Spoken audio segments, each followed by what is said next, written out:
श्री स्वामी समर्थ कोणत्या समस्येवर कोणता पाठ करावा चला जाणून घेऊया. पण त्याआधी तुम्हीही स्वामी भक्त असाल आणि स्वामींना मानत असाल तर आपल्या मी मराठी चॅनेलला नक्की फॉलो अँड सबस्क्राईब करा.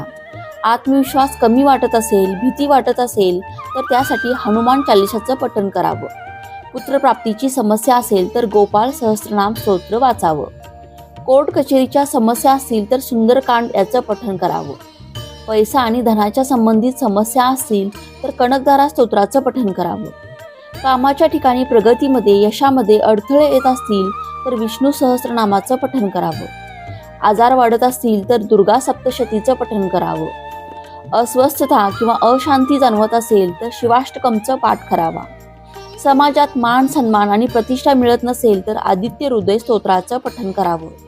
कुटुंबात सतत वादविवाद भांडणं होत असतील तर गणपती अथर्वशीर्षाचं पठण करावं. श्री स्वामी समर्थ.